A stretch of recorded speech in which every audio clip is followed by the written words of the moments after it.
Miércoles 28 de mayo, faltan pocos días para que se acabe mayo, pero hoy, como todos los días, les tenemos un gran programa con grandes entrevistados. Y para dárnoslo a conocer, siempre con nosotros, Yanela. Guillermo, yo me encuentro muy bien, estoy muy feliz y más que nada porque se acerca fin de mes y yo sé que esta felicidad es compartida con cada uno de ustedes que nos está escuchando y también está sintonizando la otra agenda, pero a quienes tendremos hoy aquí en este increíble programa, escuche bien, tenemos al abogado Alfredo Escobar. Él es especialista en contratación pública y estaremos hablando de esta nueva ley que propone el Ejecutivo de Innovación en Gestión Pública. Así también tendremos al abogado Ramiro Rivera, él es analista político y también sobre este gabinete presidencial con estos tres últimos cambios. Y finalmente, pero no menos importante, José Manuel Urquijo. Él es estratega político y estaremos hablando del discurso presidencial, justamente cuando fue la toma de posesión de Daniel Noboa. Así que el programa de hoy va a estar súper genial. Pero más allá de todo, cuénteme qué noticias me tiene el día de hoy, porque usted siempre me tiene buena información. A mí me encanta esa pregunta porque la verdad es que sí. Mire, justamente es que después de la posesión, el presidente Daniel Noboa ratificó a 28 de sus ministros y secretarios del periodo anterior. Solo cambiaron 3 autoridades. Así que también él había advertido en alguna entrevista sorpresas en este nuevo gabinete ministerial. Sin embargo, bueno, él ratificó. Veamos esto de aquí. Recuerden también que todas estas imágenes que están viendo en pantalla ustedes las pueden encontrar a través de las redes sociales de Altavoz. Nueva designación, Juan Sánchez como ministro de Salud. También tenemos a Diana Ramírez, secretaria nacional de Planificación. Entre otra nueva designación está María Luisa Cruz, ministra de Ambiente, Agua y Transición Ecológica. Además, estamos hablando de la titularización. Harold Urbano, ministro de Inclusión Económica y Social MIES, Mateo Estrella como ministro de Turismo, María de Lourdes Muñoz, secretaria técnica, Ecuador crece sin desnutrición infantil. De ahí es donde venía la vicepresidenta actual. Así es. Giancarlo Lofredo, ministro de Defensa. Sarija Moya, ministra de Economía y Finanzas. John Reinberg, ministro del Interior. Alegría Crespo, ministra de Educación. Ratificación, continuamos. Roberto Luque, ministro de Transporte y Obras Públicas. Ivonne Núñez, continúa, ministra de Trabajo. Franklin Palacios, ministro de Agricultura y Ganadería. Luis Jaramillo, ministro de Producción, Comercio Exterior, Inversiones y Pesca. Continuamos, ratificación. Inés Manzano, ministra de Energía y Minas. Humberto Plaza, ministro de Desarrollo Urbano y Vivienda. José Jiménez, ministro de Deporte. Romina Muñoz, ministra de Cultura y Patrimonio. Continuamos. Roberto Curi, ministro de Telecomunicaciones y Sociedad de la Información. Ariana Tanca, ministra de la Mujer y Derechos Humanos. Marisa Péndola, secretaria general administrativa de la Presidencia. César Vázquez, secretario de Educación Superior, Ciencia, Tecnología e Innovación, CENESID. Continuamos. Julia Angulo, secretaria de Gestión y Desarrollo de Pueblos y Nacionalidades. Jorge Carrillo, secretario de Gestión de Riesgos. Irene Vélez, secretaria general de Comunicación de la Presidencia. José Julio Neira, secretario general de la Integridad Pública. Michele Sensi, director del Centro de Inteligencia Estratégica. Continuamos, ratificación. Stalin Andino, secretario general jurídico de la Presidencia. Cintia Yeliber, secretario general de la Administración Pública y Gabinete. José de la Gasca, ministro de Gobierno. Gabriela Sommerfeld, ministra de Relaciones Exteriores y Movilidad Humana, canciller del Ecuador. Bueno, ahí ustedes pudieron ver, el presidente ha elegido en su gran mayoría por seguir adelante con los ministros que ya tienen experiencia.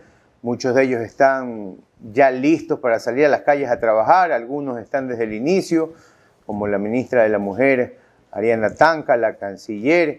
Así que tenemos ministros que sabemos que ya saben lo que deben hacer y esperemos que lo hagan pronto.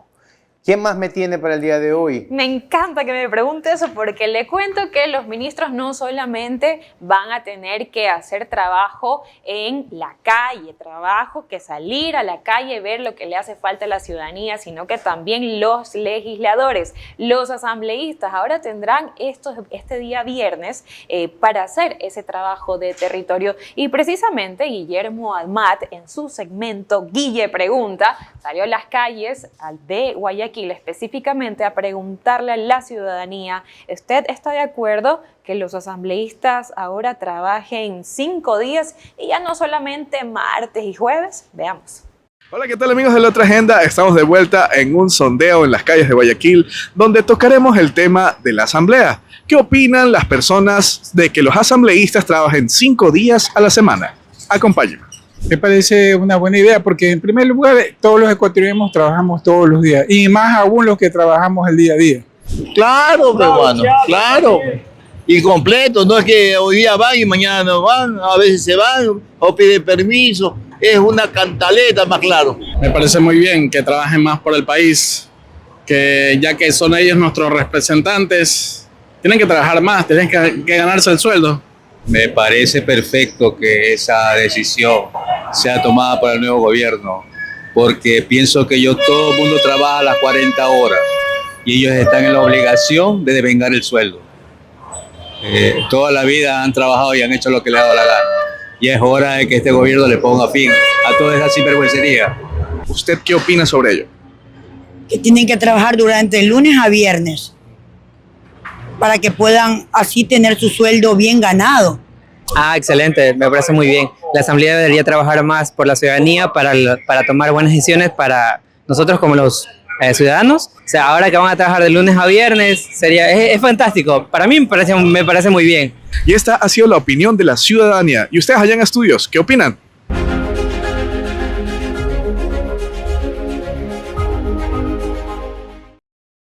De los 5 días, uno trabajarán en territorio, es decir, cubrirán sus provincias, el país, ir a las calles, hablar cómo están sus mandantes, pero sobre todo poder palpar las necesidades del país. Antes no era así, y la verdad que con esa excusa no iban a ningún lado más que a su casa o hacer campañas políticas. ¿Qué piensa, Yanela, usted de esto? Bueno, la verdad es que me ha gustado, tengo que destacar aquí el trabajo de Guillermo Amat al salir a las calles y conseguir la opinión de la ciudadanía, el sentir, y realmente ha sido bueno porque a la gente le está gustando estas primeras acciones que está tomando la Asamblea. Lunes a viernes legislar, jueves comisiones, viernes territorio. Me parece súper bien y también lo que queremos ver los ecuatorianos son acciones concretas. Ahora bien, recuerde que usted puede encontrar este sondeo y también todos los productos que estamos haciendo en Altavoz a través de todas nuestras redes sociales. Le vamos a dejar las redes en pantalla para que usted nos siga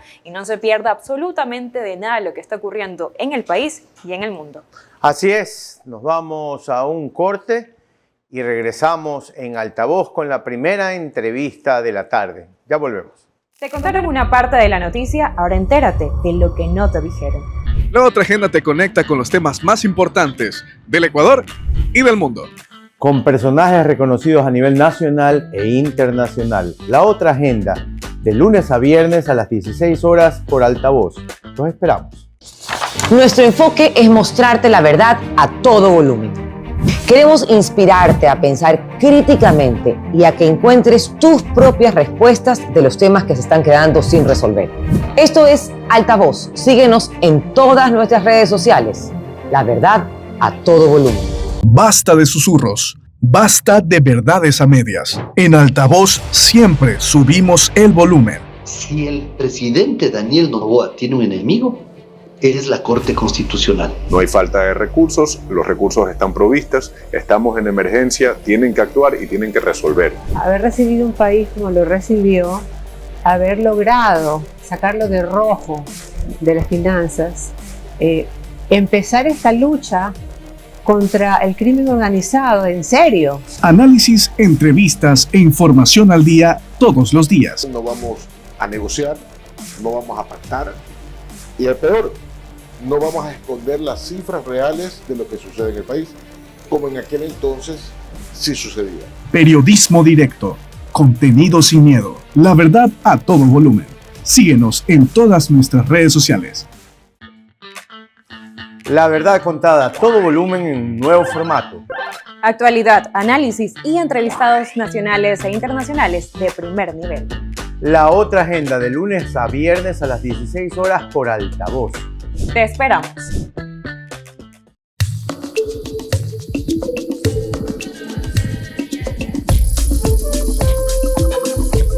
Deja de ser extranjero en tu tierra.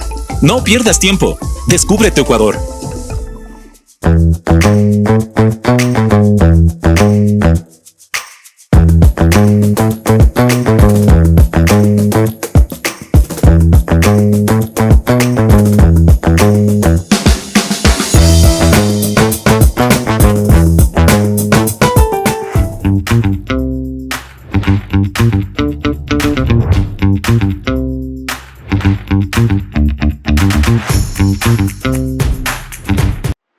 Comenzamos con la primera entrevista aquí en La Otra Agenda y estamos acompañados, tenemos al abogado Alfredo Escobar junto a nosotros. Él es especialista en contratación pública y estaremos hablando sobre esta nueva ley de carácter urgente sobre la innovación en la gestión pública. El gobierno ecuatoriano con esta nueva ley busca modernizar el sistema de contratación pública desde la llegada hace pocos días del señor Neira, quien ha dicho que va a barrer con toda la corrupción dentro del Sercop. Para hablar del tema, como bien lo anunciaba Yanela, tenemos a un abogado experto en el tema de contratación pública.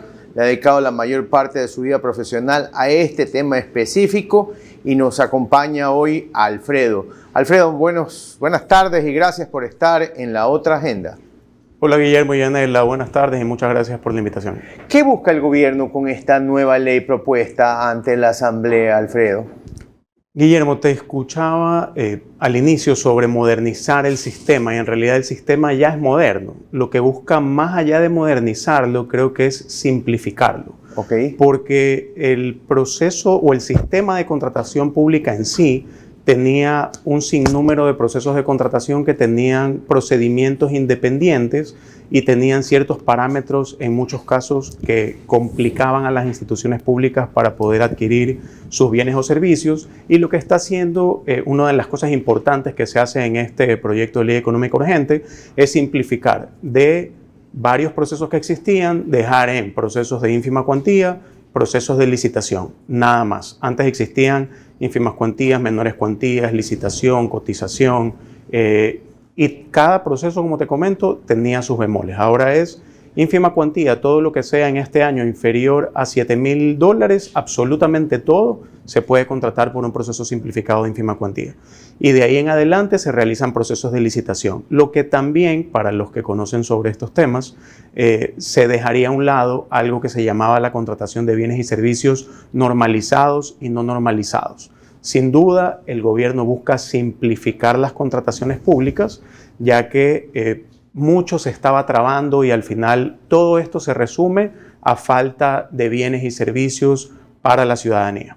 También hablaban de que van a hacérselo con estándares internacionales, que es lo que se necesita para poder avanzar no solamente rápido, sino también seguro, Alfredo.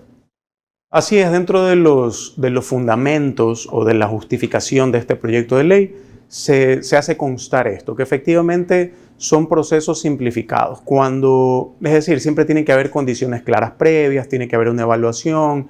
La oferta que gana, hay dos posiciones, es la que ofrece un menor precio o es la que va a ofrecer o va a tener un mayor puntaje de acuerdo a lo que se requiere para poder brindar, digamos, el servicio. Así funciona la contratación pública internacional.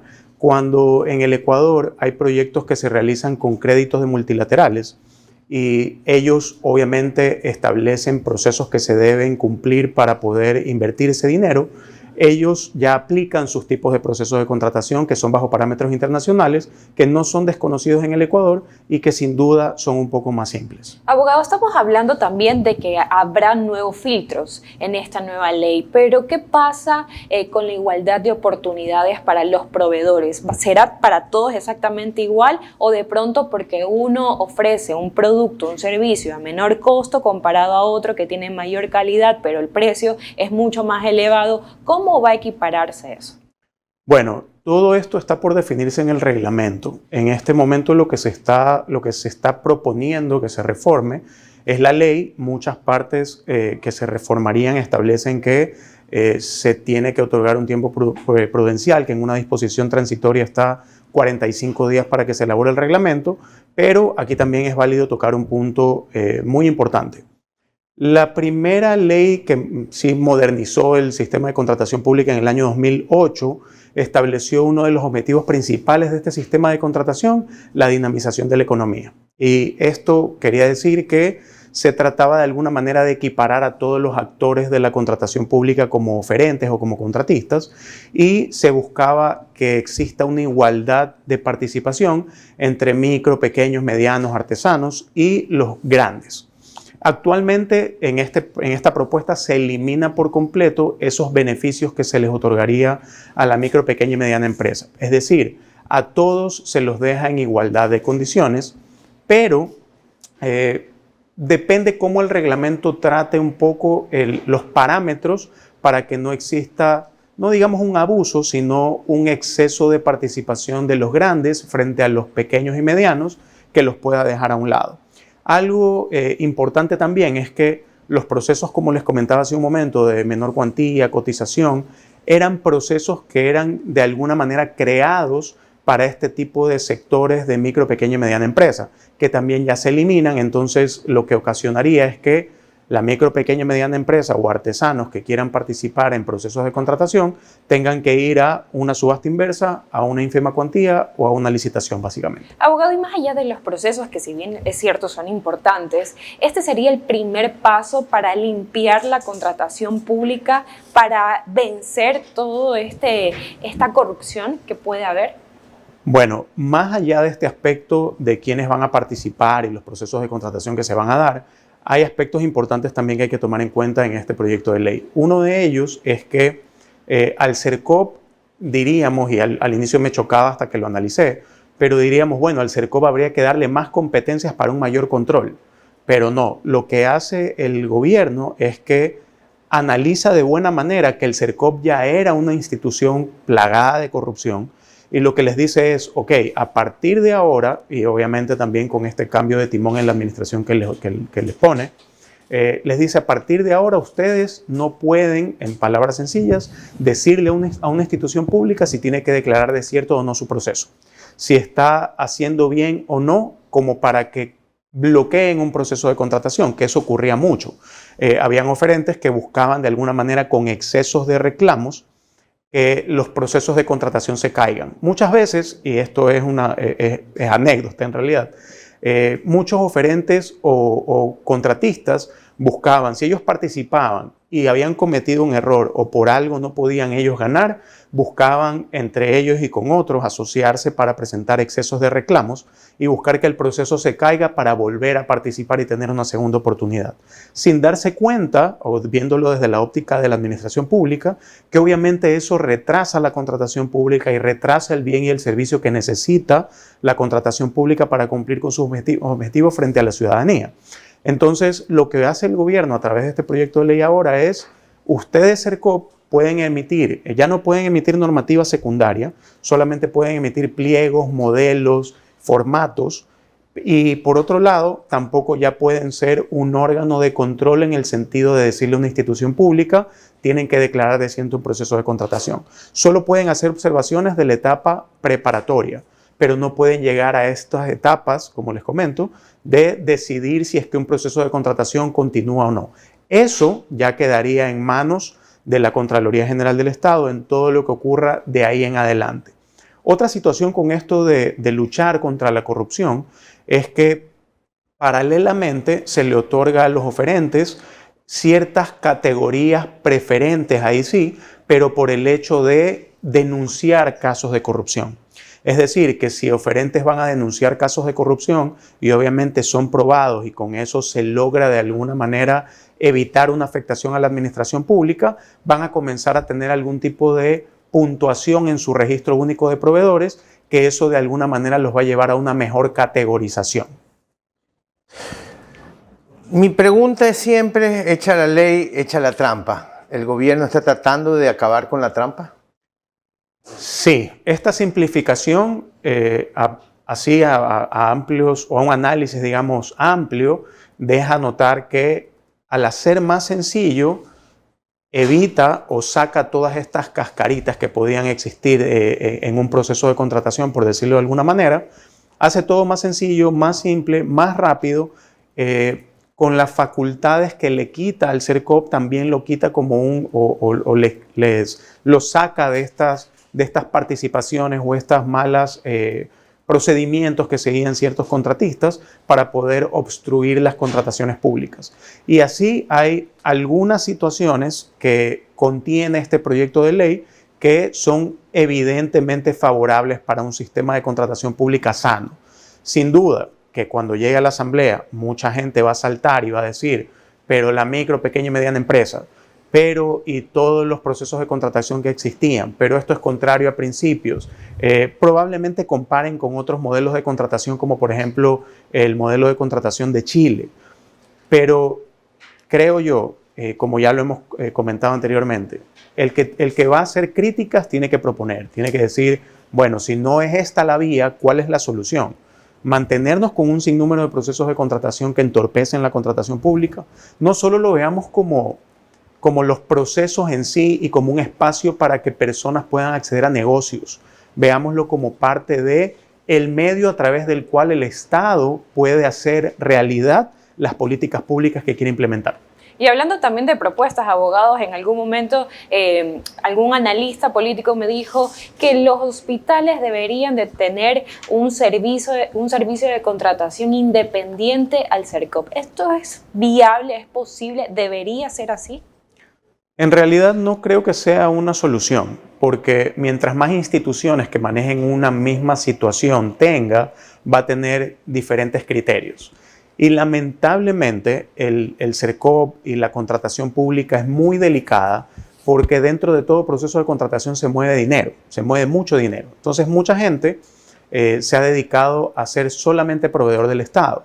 Entonces creería yo, bajo mi óptica y con la experiencia que tengo en esta materia, si es que se comienzan a abrir diferentes frentes o varias instituciones que van en realidad a cubrir mismos parámetros de una ley, de una norma, de un reglamento, se podría prestar para ciertas subjetividades, sobre todo para el sistema de salud o para las contrataciones públicas de salud que están demasiado golpeadas y prácticamente en manos de la delincuencia. Algo que recuerdo de este proyecto de ley, que es novedoso, lo he tenido que leer y estudiar muy rápido, es que se busca de alguna manera atacar a estos grupos de corrupción y se trata de evitar también que exista el lavado de activos que lamentablemente se ha tomado también en la contratación pública hace algunos años atrás. Alfredo, muchísimas gracias por estar esta mañana y tarde con nosotros. Sabemos que tu tiempo hoy es muy complicado, te agradecemos un montón por haber venido.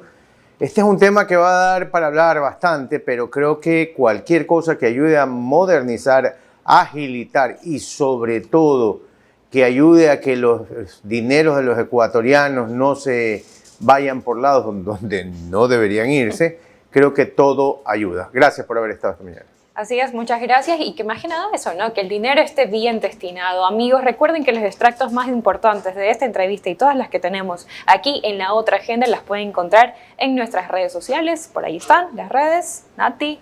Nati por ahí va a poner las redes sociales en un ratito, ya las va a poner. Recuerden que tenemos cuenta de Ex nueva porque estamos preparando siempre nuevos productos para ustedes y sobre todo para que se mantenga informado a solo un clic.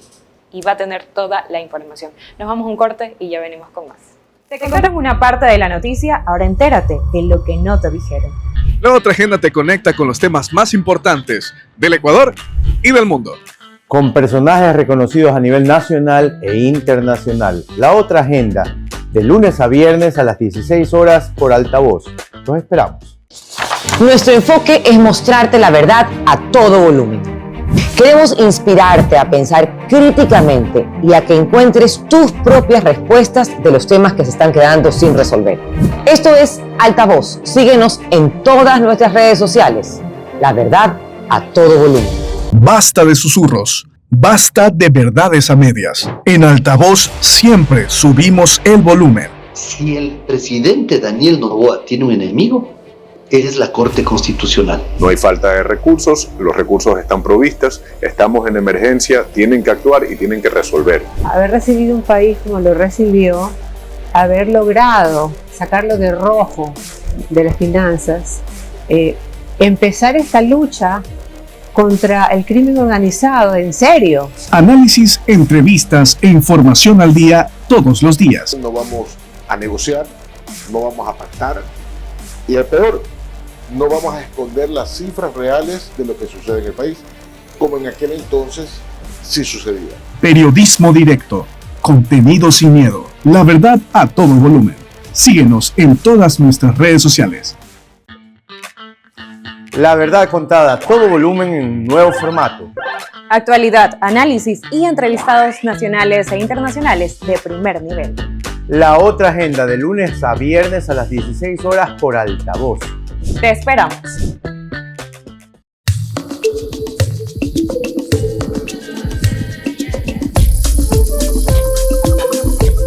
Deja de ser extranjero en tu tierra. No pierdas tiempo. Descubre tu Ecuador.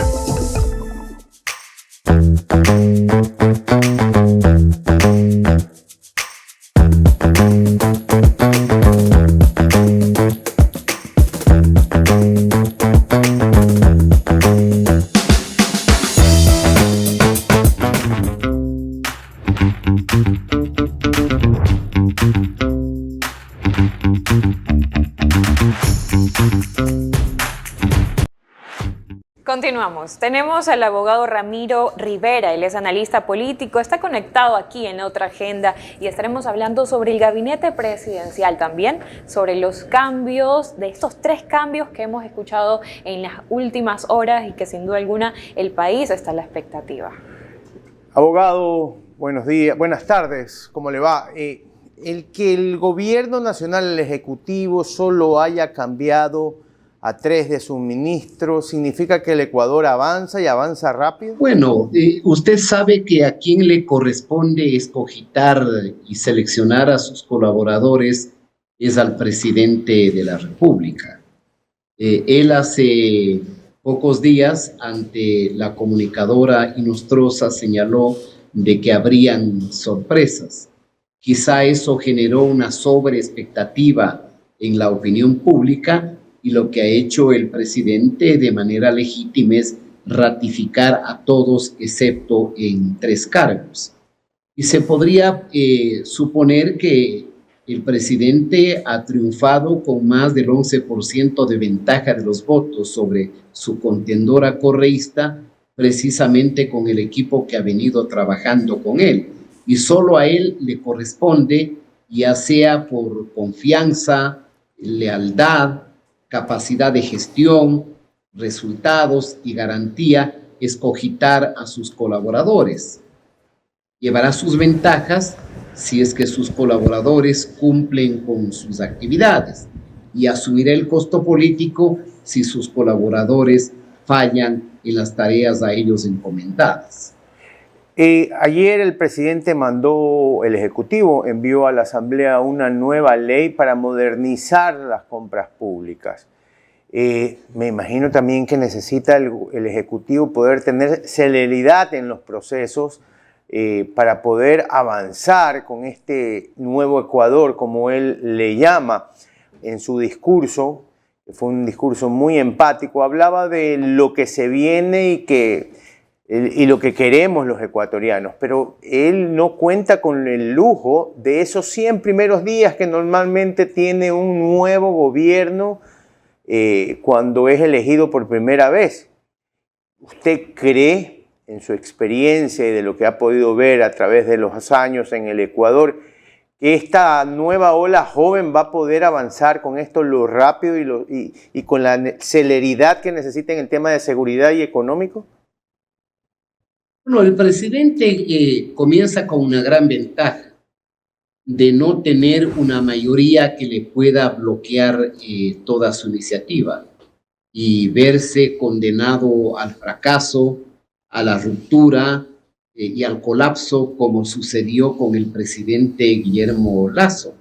La tragedia de nuestra democracia ha sido que el presidente gana las elecciones, tiene el apoyo popular, pero está maniatado de pies y de manos sin poder desarrollar su programa por la oposición en el Parlamento.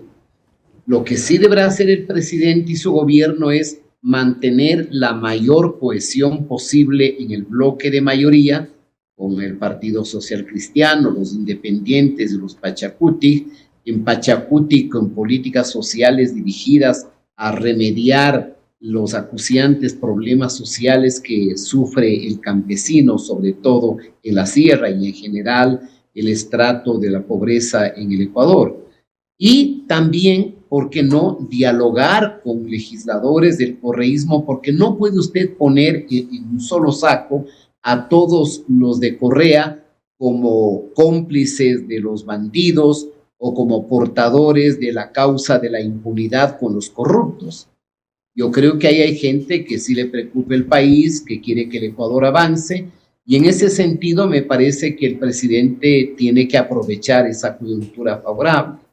El proyecto que con el carácter de urgente en materia económica remitido para simplificar los trámites en el CERCOP me parecen adecuados, porque el Ecuador entero sabe que el CERCOP era un peaje adicional del engranaje de corrupción que existía y existe en el Ecuador. El empresario que no puede ganar una licitación o si gana tiene que dar una coima a la institución que planteaba la oferta o lanzaba la licitación, ¿no es cierto? La comisión a esa institución pasaba por este filtro de CERCOP, que era un nuevo peaje de corrupción, donde era Vox Populi, de que se comentaba que pedían el 5 o el 8% adicional, y si no les daba simplemente bloqueaban o cerraban el sistema en un momento determinado. Es decir, fue parte del andamiaje y de la ingeniería institucional autoritaria y corrupta que la creó el correísmo. De tal manera que sin este paquete de reformas se va a simplificar, como escuché en la entrevista anterior con un experto en este tema, va a transparentar para que la CERCOP no sea un peaje adicional de corrupción del Ecuador. Debe el proyecto ser bienvenido y debe merecer el apoyo de la función legislativa. Abogado, bueno, sí. Abogado, el bloque de seguridad se mantiene y lo que hemos escuchado entre las primeras reformas es para combatir la economía criminal y también para regularizar o para reestructurar lo que viene a ser el CERCOP. ¿Serán estos los primeros pasos adecuados que está tomando el presidente Daniel Noboa para poder lograr cambios en el país para vencer la criminalidad?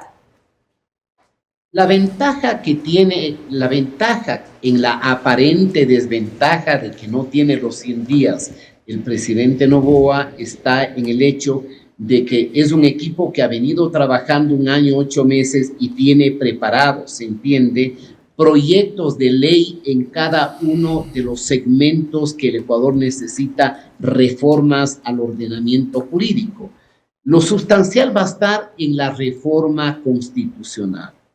Porque, por ejemplo, usted ahí tiene cuellos de botella infranqueables, mientras haya sectores de la economía que se denominan estratégicos y están vedados a la inversión privada, nacional o extranjera, el Ecuador no tiene futuro. Mientras no abra la posibilidad de que las empresas públicas mal manejadas, corroídas y destruidas por maquinarias de corrupción puedan ser administradas con gestión privada, con resultados concretos, para que en efecto los beneficios sean mayores que las pérdidas de los perjuicios va a ser bienvenida.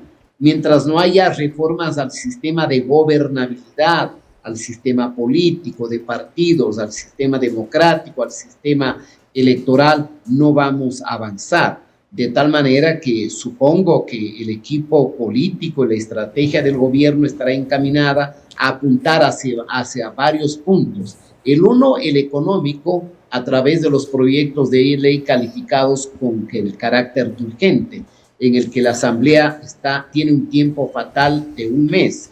El segundo, todo el trámite de las reformas políticas que están acumuladas en la Asamblea, que han sido gestionadas, unas completamente, otras inconclusas, pero que cuentan con el dictamen favorable de la Corte Constitucional. Y simultáneamente toda la gestión que el gobierno tiene que hacer para abrirnos a los mercados. Y eso ya es una gestión que la hizo el presidente en su primer viaje, creo que a 7 u 8 países de Europa y de Asia.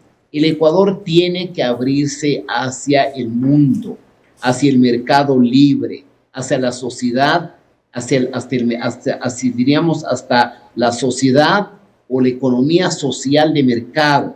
Ya quedó en el pasado que el Ecuador estaba recluido con los chicos malos del planeta, es decir, nos llevábamos con las dictaduras de Venezuela, de Nicaragua, el régimen autoritario de Bolivia, con Evo Morales, el comunismo con Cuba, con Putin, con Bielorrusia, con Siria, con Irán. Esa era una locura. Entonces, el futuro del Ecuador tiene que ser ampliar nuestras relaciones, mejorarlas con los Estados Unidos, mejorarlas con la Unión Europea, abrirnos al mercado asiático, abrirnos al mundo árabe, como el presidente ya hizo esta formidable visita a los Emiratos Árabes, para que podamos ser atractivos para la inversión. Pero reitero, la gran inversión solo vendrá acá, no porque el Ecuador sea bonito, tenga playas y montañas, sino porque haya la seguridad jurídica suficiente. El capital no va sino donde está seguro, donde puede generar más capital y rentabilidad. Eso es lo que implica tener una economía social de mercado abierta a la economía. No tiene sentido que nosotros estemos discutiendo, perdón por la expresión, tonterías, mientras el mundo está ya desarrollándose en el ámbito de la inteligencia artificial, de la explotación de las tierras raras y preparándose para una nueva fase de la nueva geopolítica que se está configurando en el planeta. Así es, abogado. Ahora bien, esto es importante. Usted menciona que el Ecuador tiene que abrir las puertas al mundo, pero ¿cuál es el papel de este nuevo legislativo? Si bien es cierto, sí, como lo mencionaba Guillermo, hay rostros jóvenes, hay ideas nuevas también, pero ¿usted cree realmente que sí se dé esa apertura? Porque están llegando las propuestas del presidente, están llegando, pero a pesar de que son de carácter urgente, que van a tomar sus 30 días, ¿usted de verdad considera que sí puedan llegar a ejecutarse, tomando en cuenta que hay una minoría que convencer y hay un bloque de oposición también que debe de aprobar estas reformas? Bueno, pero fíjese usted, el modelo del sistema presidencialista ecuatoriano, que se ha criticado como hiperpresidencialismo o como presidencialismo absoluto, es un modelo que favorece a quien ejerce la primera función de la jefatura del Estado, que es a la función ejecutiva. ¿Ya? Segundo, teniendo mayoría en el Parlamento, no hay funcionario alguno del Ecuador que pueda tener la amenaza de un enjuiciamiento político, porque la oposición correísta dura no tiene ni siquiera la mitad de los componentes, menos las 2/3 partes del Parlamento. Tercero, porque me parece que el correísmo sabe que su desgaste será mayor si se dedica exclusivamente a bloquear las iniciativas del Ejecutivo.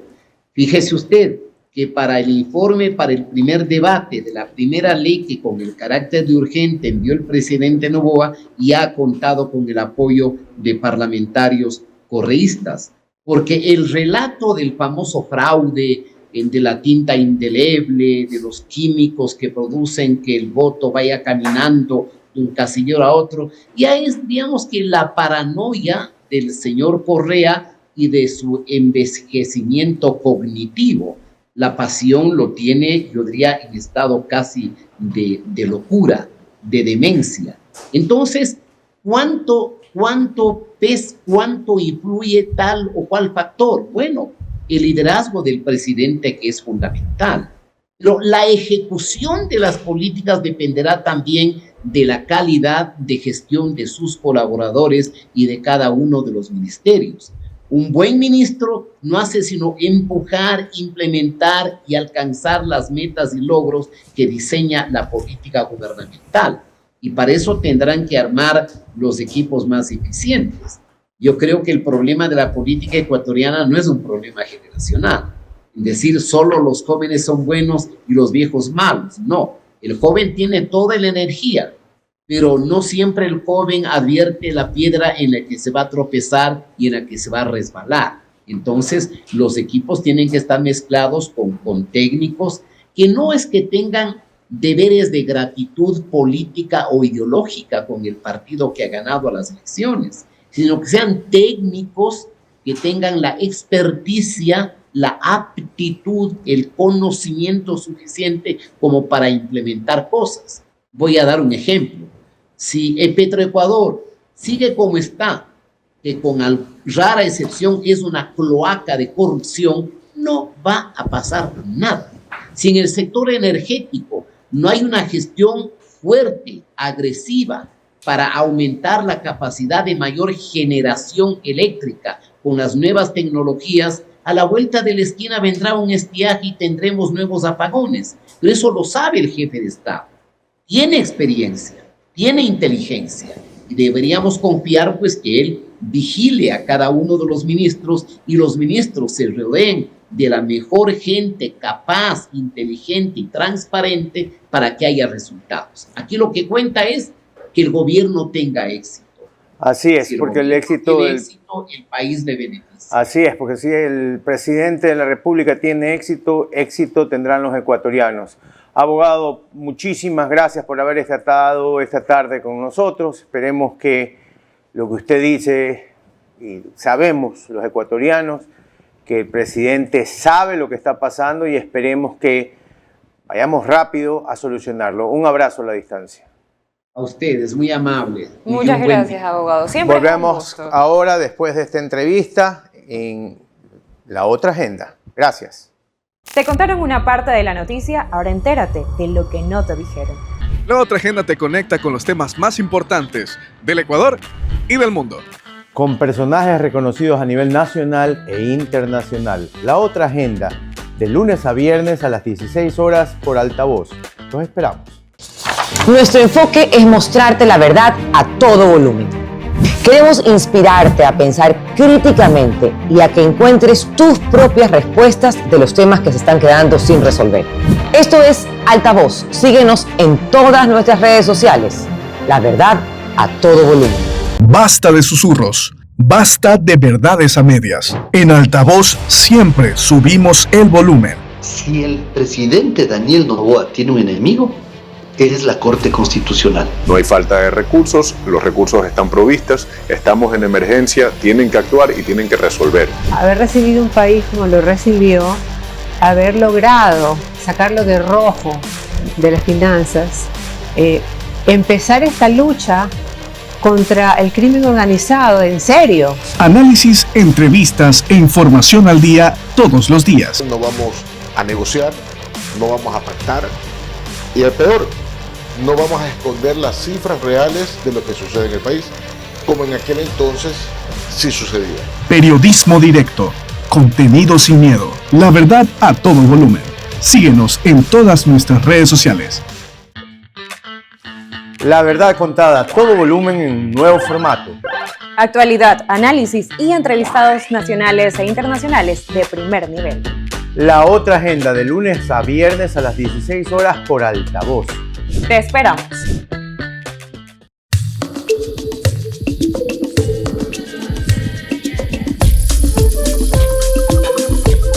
Deja de ser extranjero en tu tierra. No pierdas tiempo. Descubre tu Ecuador.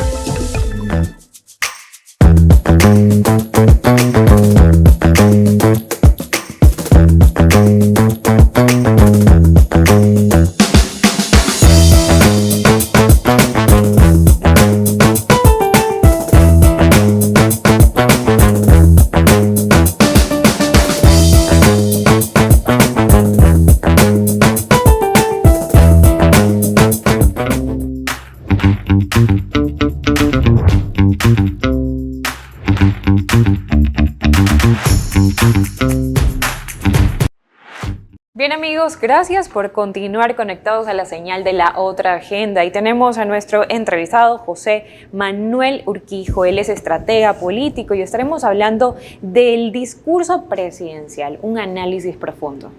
Seguimos hablando del discurso presidencial, muy empático. Al final, toda la audiencia presente en la Asamblea Nacional se paró a aplaudir. Encontramos a un orador en Daniel Noboa que tal vez muchos no lo habíamos visto antes, pero que nos sorprendió gratamente. Para hablar del tema, como decía Yanela, tenemos a Juan Manuel Urquijo. Juan Manuel, ¿qué puedes rescatar o cuál es la parte más positiva de este discurso del día sábado del presidente de la República? Buenas tardes. Hola, buenas tardes a todos en el estudio y a toda la audiencia de Altavoz Ecuador.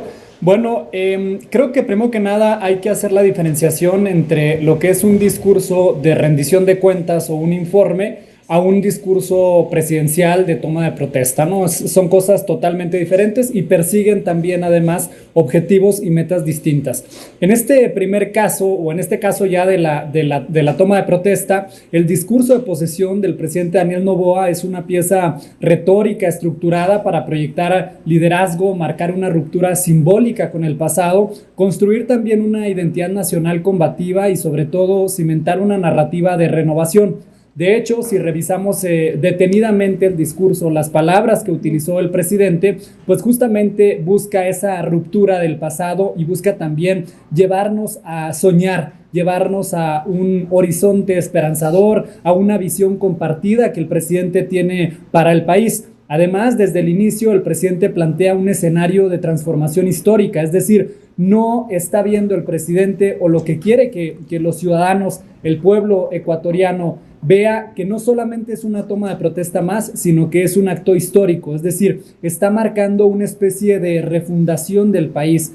Por eso habla de un antes y un después, lo cual además enmarca el discurso en un momento, como lo decía, muy fundacional, porque no se trata para el presidente y para lo que él quiso comunicarle a los ecuatorianos solamente de tomar posesión. Es decir, se trata de asumir una misión patriótica que nos ayude o que les ayude a salvar a la patria. A eso fue a lo que el presidente hizo el llamado en este primer discurso. Además, si vemos las fases que tuvo el discurso, en esta primera fase él, digamos, de alguna manera retrata el pasado, el de dónde venimos, y también en una segunda etapa habla del dónde estamos. En este momento, quiénes somos, dónde estamos y contra qué tenemos que luchar para llegar justamente a esa batalla y a esa misión de salvar a la patria, ¿no? Y ahí, en esta segunda fase del discurso, el presidente establece cuál es el enemigo común de los ecuatorianos y de su propio gobierno. Y justamente el presidente, uno de los pilares centrales de este discurso es esa construcción del enemigo. Noboa configura a las mafias, a la corrupción enquistada, a las estructuras criminales organizadas como el adversario común que amenaza al país, porque dice el presidente se trata de un enemigo interno, poderoso, articulado e incluso transnacional que ha secuestrado a la nación. Ahora, esta narrativa dualista del pueblo bueno, honesto, versus las mafias corruptas, refuerza el rol del presidente como un líder de una cruzada ética y moral. Es decir, el enemigo no es ideológico ni político en un sentido estricto, sino es un enemigo mucho más fuerte, mucho más poderoso y es un enemigo criminal, lo cual le permite también aglutinar consensos transversales, ya sea desde la Asamblea Nacional, desde los sectores empresariales, la sociedad civil, etcétera, pero también hacia su gobierno, también es un llamado hacia sus funcionarios, hacia sus legisladores de su propio partido, para que justamente pues, se identifiquen con este discurso y con este enemigo común para luchar contra ese enemigo. Además, cuando ya construyes un buen enemigo, un gran enemigo, como en este caso lo ha construido el presidente Noboa, eso le va a permitir a él aglutinar consensos transversales y justificar medidas de excepción y reformas profundas, justamente en nombre de esa seguridad y de esa restauración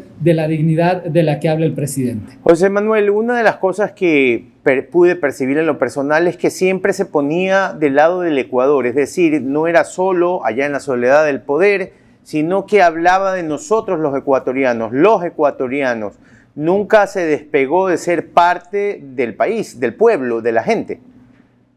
Sí, claro, justamente el llamado que hace el presidente Noboa no es a él ser un líder, digamos, vertical, sino es, en este caso yo lo percibo más bien con una posición o un objetivo de proyectar un liderazgo más colectivo, una especie de liderazgo transformacional. Y justamente por eso el presidente habla de esta narrativa de un nuevo Ecuador. En cuanto a esas narrativas centrales, justo el discurso gira en torno a ese nuevo Ecuador, una noción simbólica que se menciona repetidamente como un sinónimo de ruptura con el pasado, pero también de una regeneración y honestidad. Y si volteamos a ver el contexto del presidente, de sus funcionarios públicos también, de sus asambleístas, etcétera, pues vemos que hay congruencia y coherencia en el mensaje, porque también vemos muchas nuevas caras, y lo decían ahorita el entrevistador pasado, pues muchas nuevas caras dentro de la política, desde en el gobierno, pero también en la Asamblea Nacional, ¿no? Entonces, esta idea del nuevo Ecuador opera como un eje articulador que conecta seguridad, inversión, justicia social, infraestructura,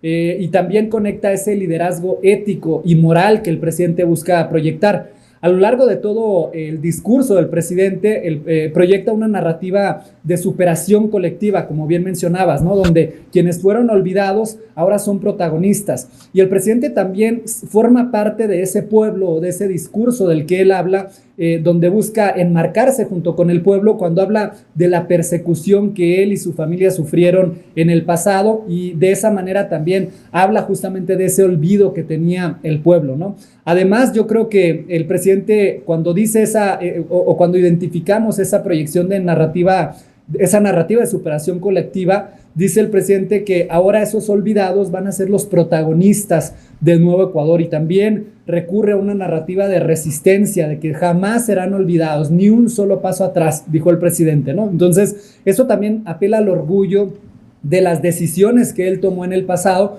pero también al sentido de pertenencia nacional, consolidando su rol como un vocero de un mandato popular que se expresa en el grito de batalla cuando les dice luchen. Es decir, no es una batalla que el presidente vaya a echar solo, es una batalla que invita a él a luchar a todos los ecuatorianos. José Manuel, hablemos también del inicio, porque él, al momento que comienza a dar el discurso, él agradece que estuviera ahí la presidenta de Perú, pero también el presidente de Colombia. Él le agradeció, y después vimos imágenes que realmente, a pesar de que Petro asistió, pues él lanzó sus tweets, y ya conocemos cómo él es un presidente bastante controversial.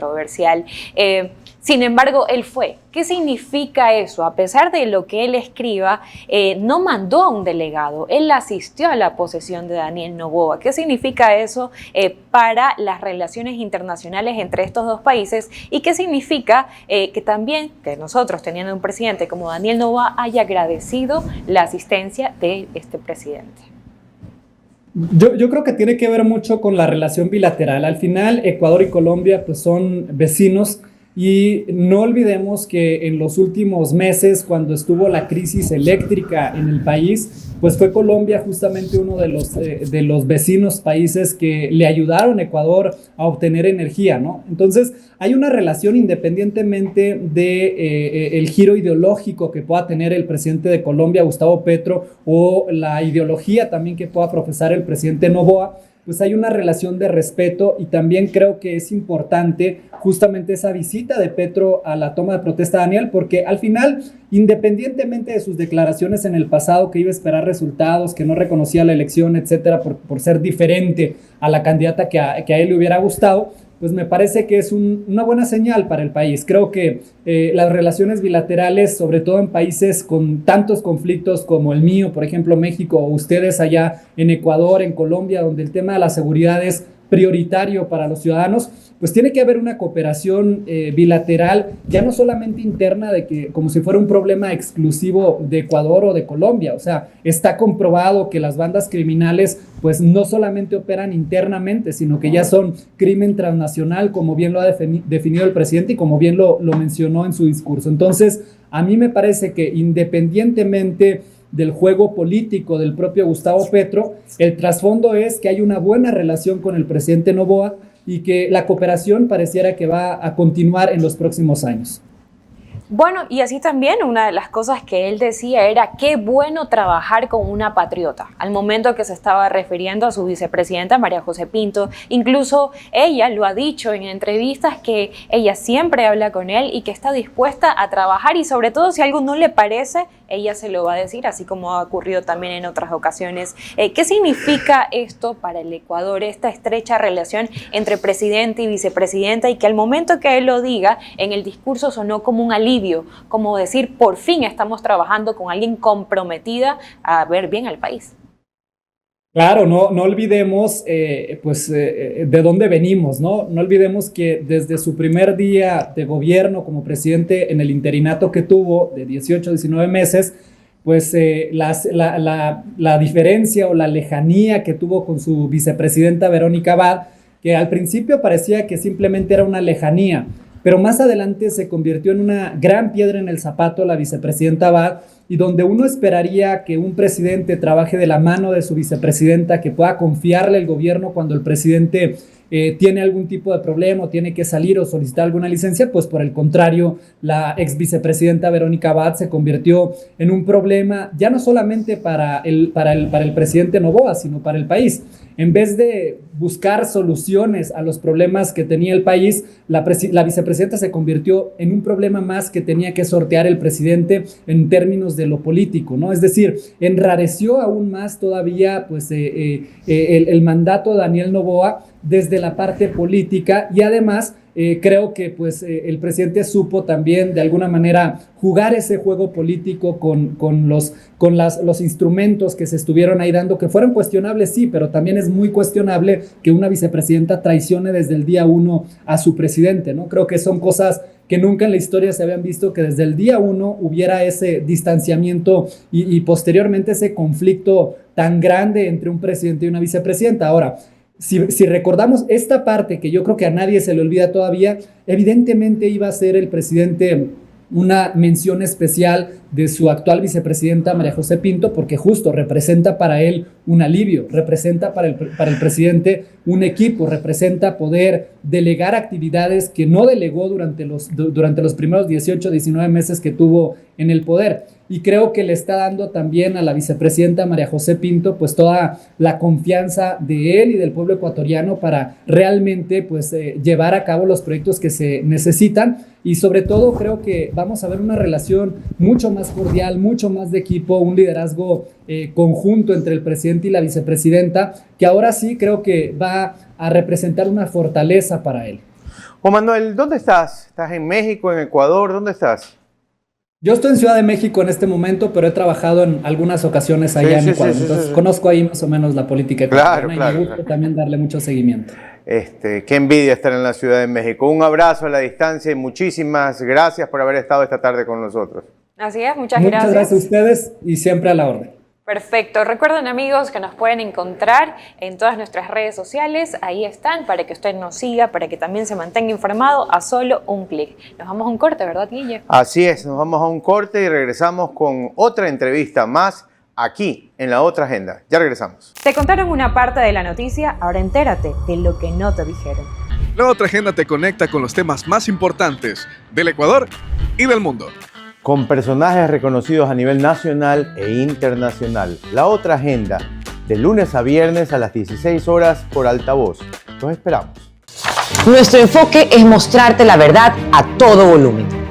Queremos inspirarte a pensar críticamente y a que encuentres tus propias respuestas de los temas que se están quedando sin resolver. Esto es Altavoz, síguenos en todas nuestras redes sociales. La verdad a todo volumen. Basta de susurros, basta de verdades a medias. En Altavoz siempre subimos el volumen. Si el presidente Daniel Noboa tiene un enemigo, es la Corte Constitucional. No hay falta de recursos, los recursos están provistos, estamos en emergencia, tienen que actuar y tienen que resolver. Haber recibido un país como lo recibió, haber logrado sacarlo de rojo de las finanzas, empezar esta lucha contra el crimen organizado, en serio. Análisis, entrevistas e información al día todos los días. No vamos a negociar, no vamos a pactar y el peor, no vamos a esconder las cifras reales de lo que sucede en el país, como en aquel entonces sí sucedía. Periodismo directo, contenido sin miedo, la verdad a todo volumen. Síguenos en todas nuestras redes sociales. La verdad contada a todo volumen en un nuevo formato. Actualidad, análisis y entrevistados nacionales e internacionales de primer nivel. La otra agenda de lunes a viernes a las 16 horas por Altavoz. Te esperamos.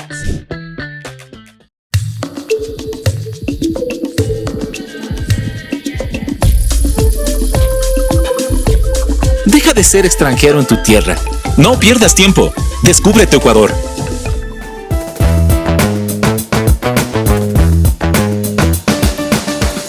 Y bueno, aquí empezamos a despedirnos. Hoy hemos tenido un gran programa en la otra agenda hablando de lo que pasó en el discurso presidencial. Hablamos también sobre esta nueva ley que el Ejecutivo ha enviado a la Asamblea sobre el tema de contratación pública, agilizarla, modernizarla y sobre todo dejar de desperdiciar dineros que van a otros bolsillos y no a las arcas del país.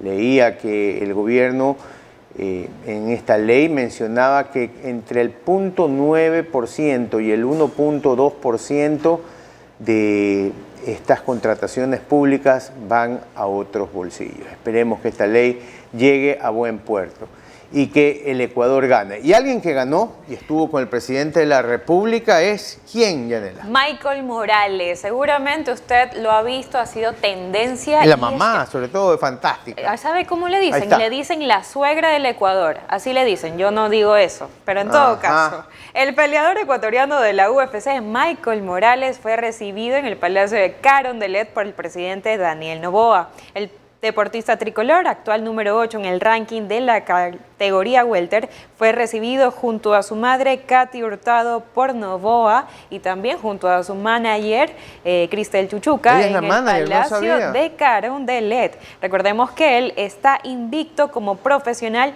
con 18 peleas ganadas. No tenía idea que la señora Chuchuca era la manager, pero me imagino que es la manager de social, porque no la veo entrenándolo a Michael Morales. Sí, ella también ha sido parte fundamental, más que nada para el impulso de su carrera dentro del Ecuador. Ella incluso ha estado desde que él comenzó. Mira, fíjense, qué bueno. Sí, súper bien, súper bien. Y bueno, nos despedimos. Con Yanela. mucha tristeza, pero mañana también vamos a estar con más información.